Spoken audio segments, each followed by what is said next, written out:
Good morning, everyone. Welcome back to the Carter James Ranch. It's been 2 months since we posted a video.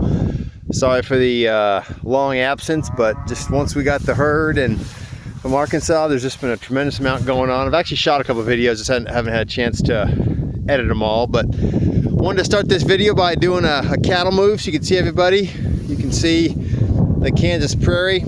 At first glance, it looks dry and toast, but this is just the native grass that's going dormant. But once you get down in here, you can actually still see we do have some cool seasons. We still have some green that cattle can graze. Went about 2 months without any rain, but in the last couple of weeks we've gotten 4 or 5 inches of rain, which has just been unbelievable. So let me hit pause here for a minute, get this wire rolled up, and we'll show the cattle coming on through.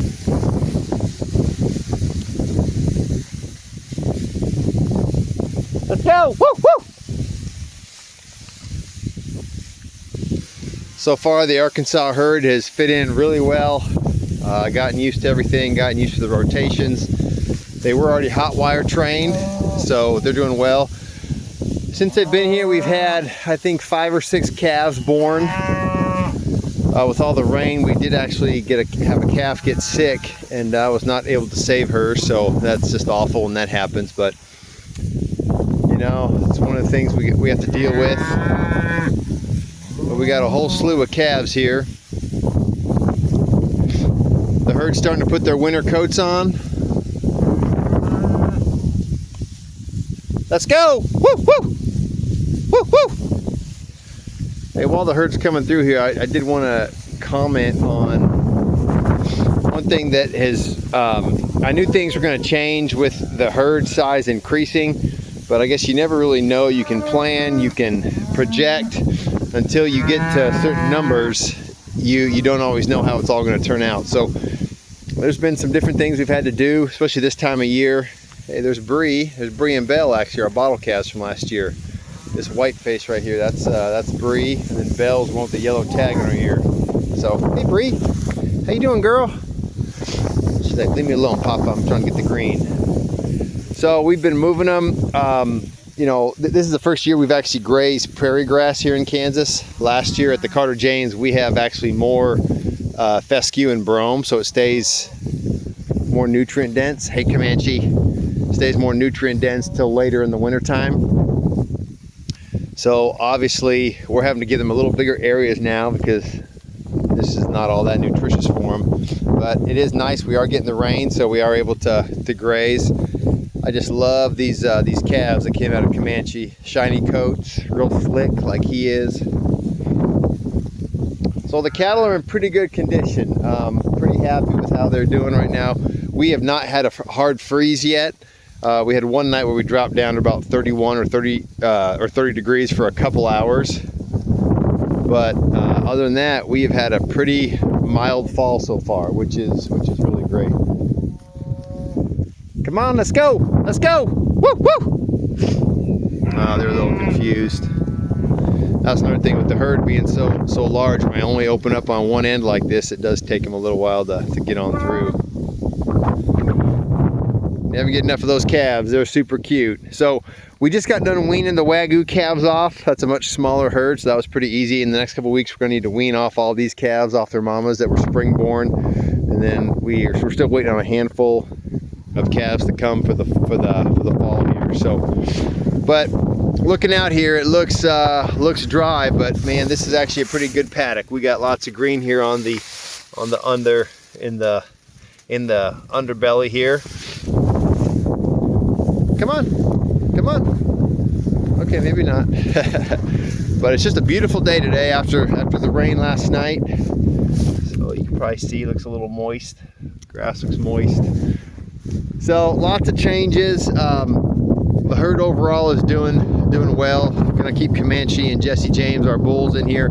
We did pull the 3 new bulls from Arkansas. We're gonna we got them back at the home place. We're just gonna keep them out of action until the spring. But we got a couple more moves heading out this direction. And then we're gonna start heading back to the homestead as winter kind of sets in. Next couple weeks look like it's real mild, so we're watching the 14-day forecast, and once we see that we start to get freezing or some cold rains or whatever, we'll start heading back closer to the brome pasture so they can graze. But we're trying to take advantage of all this green in here. Sorry, there's a little bit of a breeze today, but I guess you're getting the full effect of what the Kansas prairie is like. One thing also that's been different is trying to plan on winter, grazing through the winter, hay consumption. So always want to make sure we have enough and not that much. The nice thing is this year, hay is not super expensive because we get a lot of great moisture early on. So it's not like the last 2 years or the previous 2 years where hay was really expensive. So that's the that was the herd move for the South Pole. So the other thing is now that the herd's really a lot bigger, I'm not hauling water to them. We're actually forcing them to drink out of some ponds. So we have to give them lanes and do some bigger areas, which don't necessarily love that. I am looking at doing some piped water projects because I do like how the cattle respond when they have the fresh water. But those are just some of the things that we've been working on, trying to get to know this property here at Redemption and dealing with the Kansas prairie. But overall, the cattle are doing well. So just wanted to shoot a quick video, get back on here.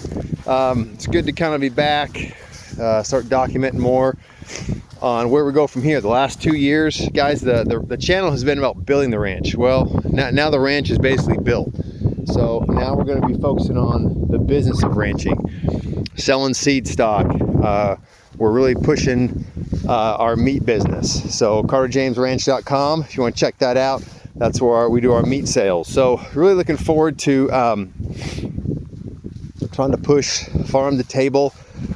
We have not been advertising a whole lot because we've had the production has been a little bit sporadic on the beef side. Just it takes a little bit of time. We just got done processing 3 steers and sold the lion's share just by word of mouth. So that's good. Next fall and the next spring, to the spring of 2026, we'll have 17 steers going in. So we're really starting to ramp up production over the next 12 to 15 months. So we're looking forward to that. So it's good. Well, I'm gonna get this reeled up so these guys can get across. But great being back. Thanks a lot for watching, and we'll see you in the next video.